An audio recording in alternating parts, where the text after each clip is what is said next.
Hello hi friends, అందరికీ నమస్కారం. తోటకూర, ఉల్లి పరక, శనగపాయలు నానబెట్టినోటి కలిపి వడ చాలా సింపుల్గా చేసుకుందాం. ఒక 4-5 గంటలు శనగపాయలు నానబెట్టేసి ఈ విధంగా వడగొట్టేసి మిక్సీ జార్లో వేసేసుకున్నాను అనమాట. ఫస్ట్ 4-5 ఎల్లిపాయలు వేసాను, 4-5 పచ్చిమిర్చి కూడా ఇంచి వేసేసుకున్నాను అనమాట. అల్లం ఉంటే అల్లం కూడా వేసుకోండి, అల్లం లేదు కాబట్టి వేయలేదు. ఆ తర్వాత వచ్చేసి బరగ్గా పట్టకచ్చుకొని మిక్సీ జార్లో కట్ చేసి పెట్టుకున్న తోటకూర, కట్ చేసి పెట్టుకున్న ఉల్లిపరక వేసేసి ఈ విధంగా మనం మిక్సీ పెట్టుకున్న శనగపాయలు మొత్తం కలిసేటట్టు కలిపేసిన తర్వాత ఉప్పు 1 స్పూన్ వేసేస్తున్నాను.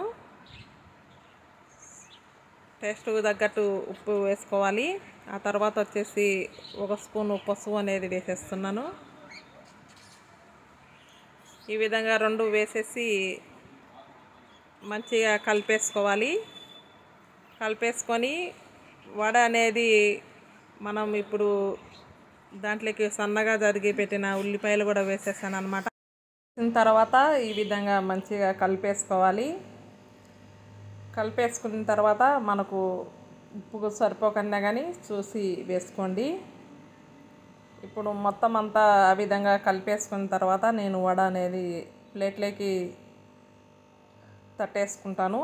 మనకి ఏ సైజులో కావాలంటే ఆ సైజులో వడ అనేది చేసుకోవచ్చు. ఈ విధంగా రౌండ్గా అనేది చేసేస్తున్నా చూడండి. ఈ విధంగా వడ చేసుకుంటే కనుక మన ఇంట్లో చిన్నపిల్లల నుంచి పెద్దవాళ్ళ వరకు మంచిగా తినేస్తారనమాట. ఈ విధంగా రౌండ్గా చేసేసుకొని అరచేతిలోనే ఈ విధంగా తట్టేసి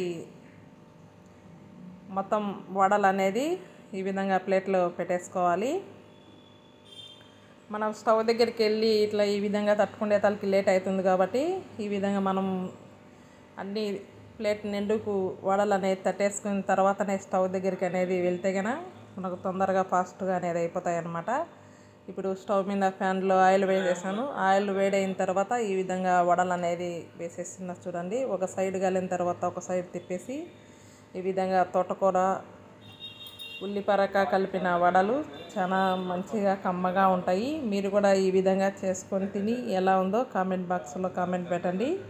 ఈ విధంగా సాయంకాలం మన పిల్లలకు కూడా స్నాక్స్ మాదిరి చేసి ఇచ్చినా కానీ మంచిగా తినేస్తారనమాట. అన్ని పోషకాలు కూడా ఉంటాయి. నా ఛానల్ను సబ్స్క్రైబ్ చేసుకోని వాళ్ళు ఉంటే కనుక సబ్స్క్రైబ్ చేసుకోండి. కొత్తగా చూసే వాళ్ళు అయినా కానీ సబ్స్క్రైబ్ చేసుకొని బెల్ ఐకాన్ నొక్కితే కానీ నేను పెట్టిన వీడియోస్ అనేది కంటిన్యూగా వస్తూ ఉంటాయి. వీడియో చూసే ముందు ఒక చిన్న లైక్ అయితే కొట్టండి.